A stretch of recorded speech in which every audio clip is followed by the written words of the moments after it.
Hello everyone, Spaced Oyster here, and welcome back to Let's Play Shadow of the Colossus.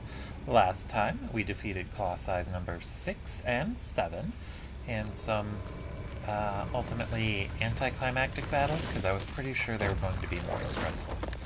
This time, we're going to be moving on to Colossus number 8, and possibly 9. For now, we're just going to watch this exact same cutscene play for the 5th time. I can do math.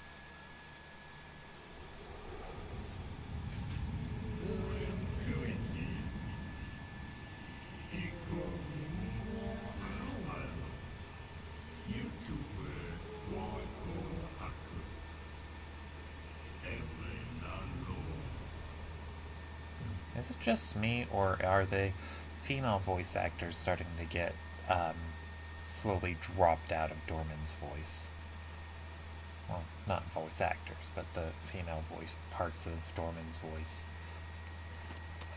Well, I guess a funny thing about Dorman is that Dorman will always refer to themselves as they and them using plural pronouns, but when other characters talk about Dorman, I think they'll tend to use masculine pronouns and refer to Dorman as one entity.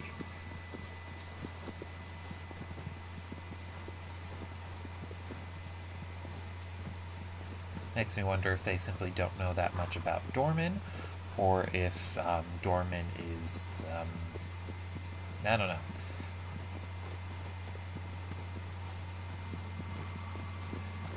But whatever the case is, Dorman prefers to be a them and a they, and other people refer to Dorman as him.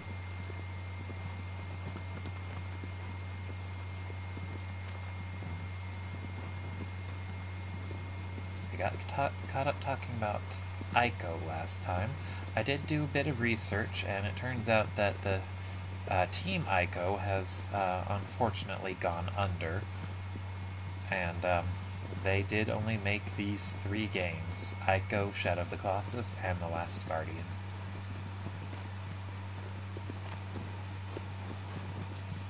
This remake actually was not done by Team Aiko. It was actually done by Blue Point Studios, so I guess that statement about Team Aiko wanting to put in more of the cut content for future re-releases, I don't think that actually applies to this one, since they are technically the ones who didn't make it.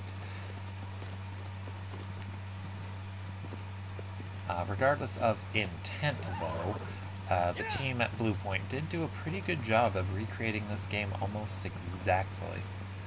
Like, yeah, it's a lot prettier, but everything besides that's pretty much the same. Well, the control scheme, but you can change it back. It's an optional feature. You don't have to play it the way I've been playing it.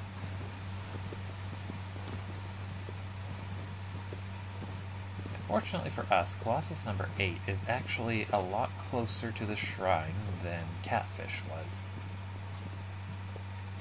Or maybe I should be calling him Catfish's Maw, and I refer to him as a dungeon in a Zelda game, because there was a dungeon in a Zelda game called Catfish's Maw, and the entrance looked like a catfish. That would have been funny in a weird callback sort of way. Anyway, I'm going to jump off of aggro here. I didn't think she'd be able to come this far. But regardless, we're just going to proceed on foot into this building here. Let's see.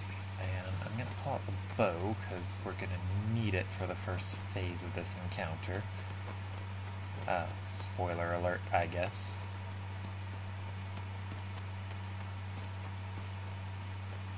We have a short puzzle section here. Sorry, I forgot to move the controller again. I hope it hasn't been picking up the audio.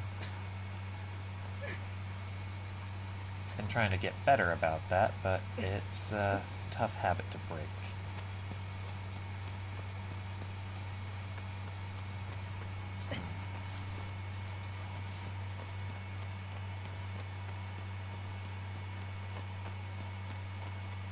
Anyway, here we are, Colossus number 8. He gets a very nice opening cutscene.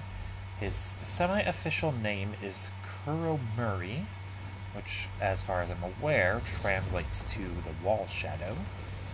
But I'm gonna call him Sheeptar the Sheep King. In a not so blatant, well, actually no, in a very blatant nod to Sword Art Online Abridged. This is one of the only colossi with a stealth element to it. Until you make your presence known, he's not going to attack you. He is also easily one of the most dangerous of the colossi. Like, all of them have been able to kill you up to this point, but Sheeptar here is most likely going to be the first one who can do it, because the lightning balls he shoots, they leave behind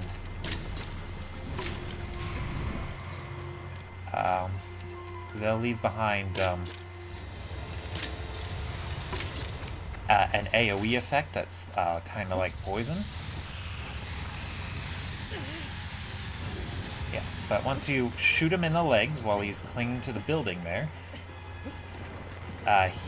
he'll be stunned and then just leap right off and get to poking.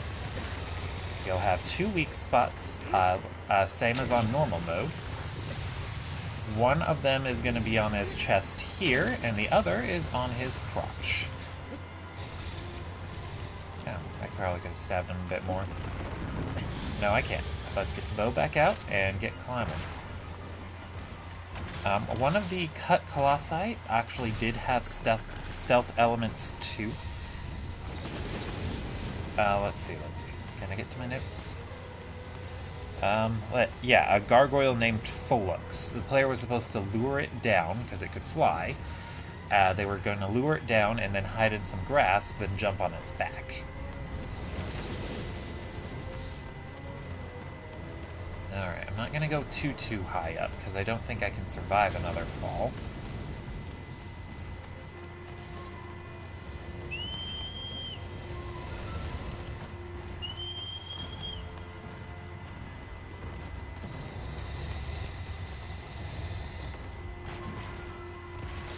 But Sheeptar, and he's actually pretty smart.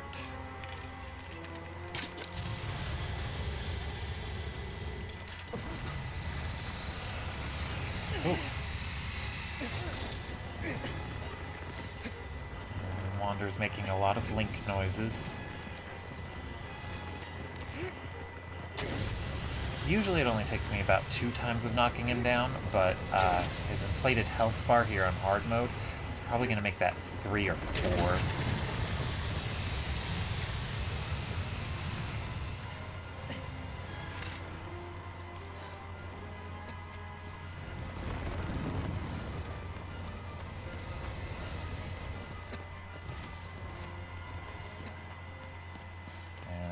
Wander's panting a lot. That's probably not a good sign.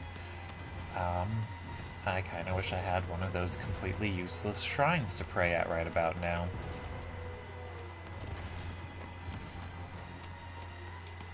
Wander does regen his health on his own,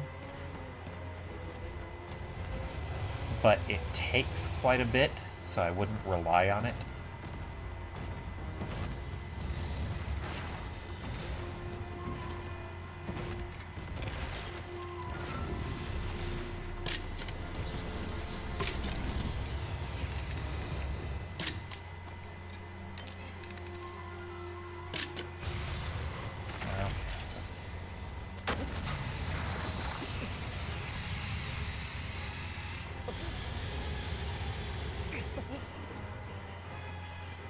Okay. Maximum no chill.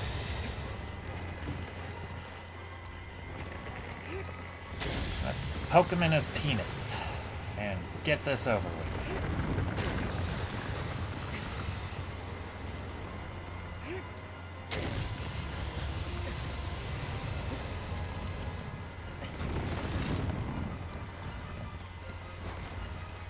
might not be doing this exactly right. I might be running away too quickly. But I'm a little nervous about keeping him in such an enclosed area for such a long time.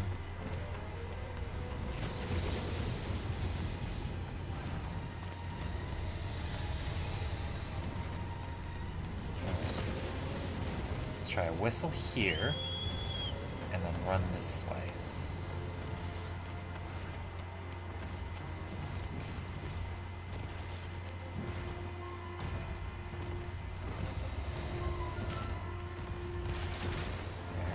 Sheep tar.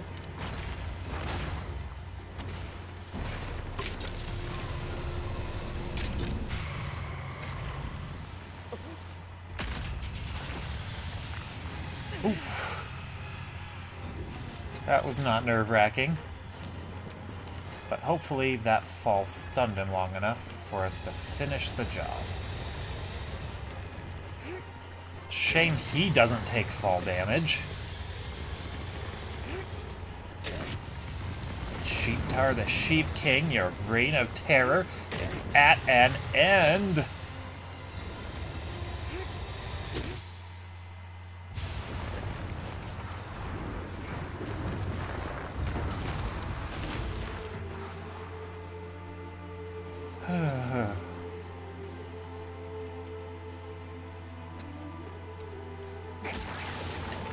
Kind of makes me wonder what this area is too. It kind of resembles a small, like, arena, but it was very off the beaten path.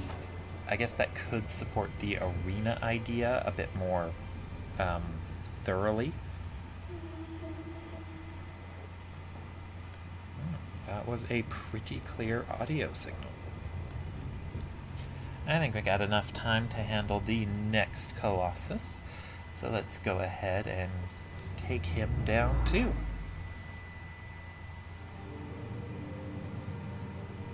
Oh right, 8th Colossus, so we get an extended cutscene.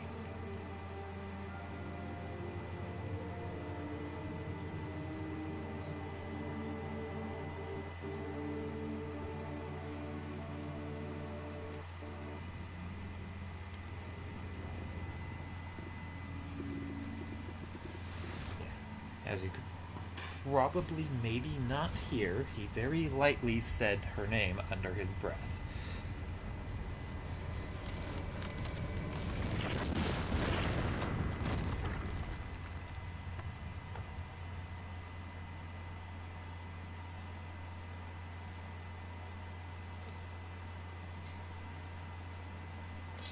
And he seems to actually be a bit weaker now.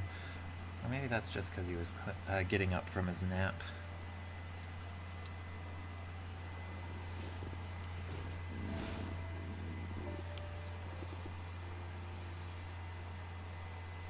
And in the PlayStation 2 version, he would be getting obviously more and more decrepit, like he was being infected with something.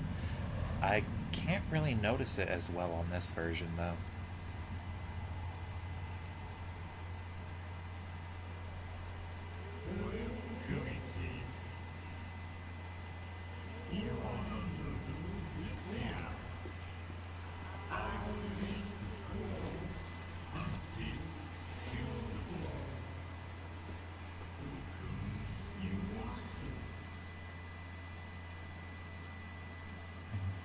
Hardly any trees and a rude awakening. Like we're going to have to be waking someone up from their nap. Wander's kind of a jerk.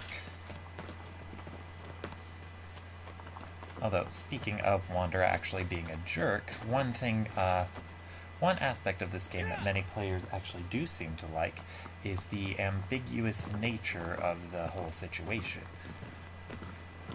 Like, all we really know for certain is that Wander wants to bring Mono back to life, and that she's obviously someone he cares for a lot. A lot of people assume like she's his girlfriend or maybe even a wife, but it doesn't matter.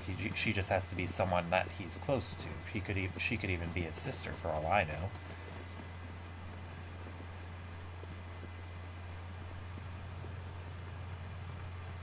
And since we're helping out Dorman in order to get her back, it really leaves the question of Wander's morality up in the air, since he could be causing a lot of harm just to save this one person.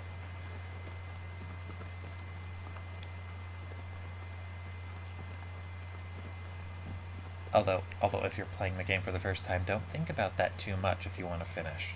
Just get through it and think happy thoughts, like sausage belts.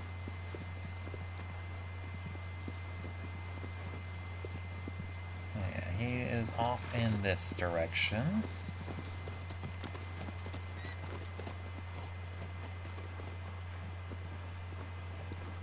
If you're feeling particularly brave and or talented and or gutsy, you can actually jump off of aggro and grab onto that eagle there. And Wander can hold on to it for as long as he has a grip gauge. Or stamina. They're interchangeable. Well, interchangeable words for this game. And if you actually do manage to hold on long enough, the eagle will actually try and shake you off by running you into a cliff. That's not a very nice eagle.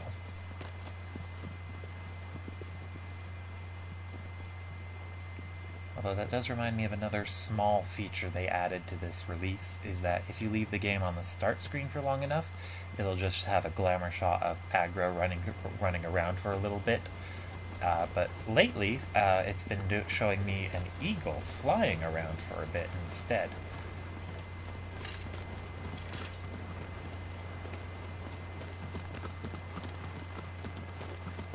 Sorry, I kind of lost track of where I was going. Oh, there we go.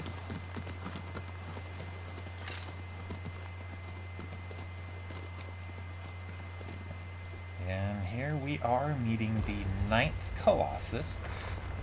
The worst one, as far as I'm concerned. His semi-official name is Bassaran, but I'm going to call him the Teenage Mutant Ninja Turtle.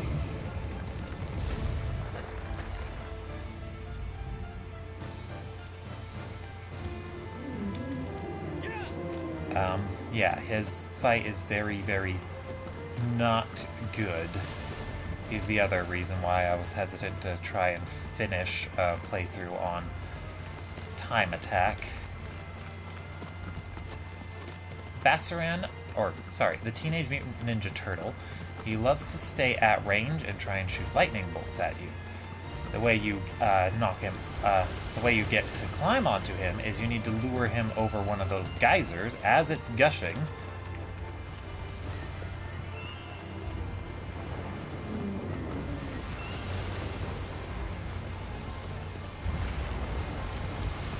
And then that exposes the weak spots right under his feet.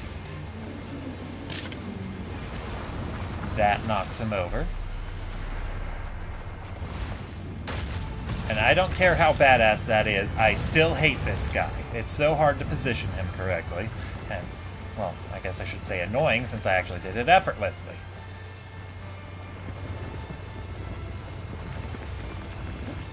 And I haven't fought him on hard mode yet, but my assumption would be that he's got an added weak point on his stomach somewhere. And that we might encounter it as we're climbing up. Any day now. Huh, or not. Okay, so we're at the top here. I highly recommend... Ah!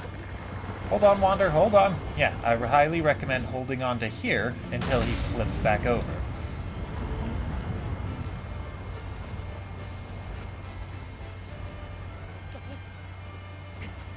Now, this is actually another fight that got changed a lot on the way up, or on the way to release. Initially, what they wanted players to do was to ride around on aggro and then jump onto his tail, which was going to be a lot longer and flatter. But they scrapped it for what we got today.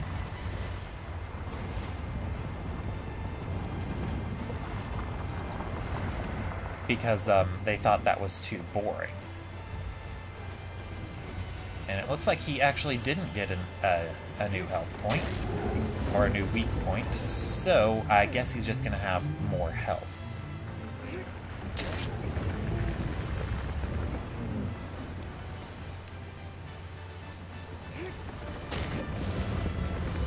Yeah, as you can see, he's a lot more aggressive with wiggling around, but with good timing, it actually ends up working out in your favor.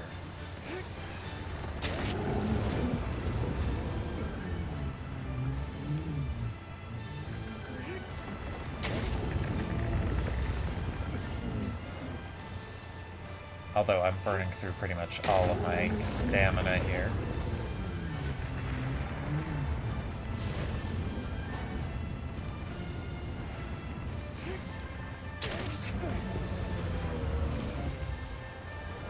Ooh. Come on, come on.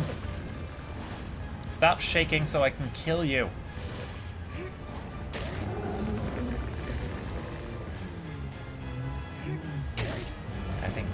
I think we got just 2 stabs to go, and we can make it! We can make it!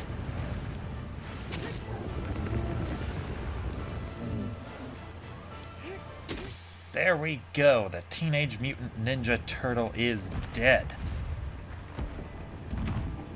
And he wasn't an inconvenience to anyone. I am legitimately surprised about that.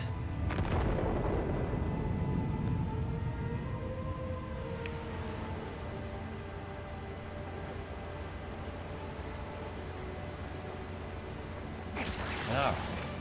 And with the black tendrils of, let's call them inconvenience, I'm going to call that an episode. Thank you all for watching. Please like, comment, and subscribe if you like what you saw. This has been Spaced Oyster, signing out.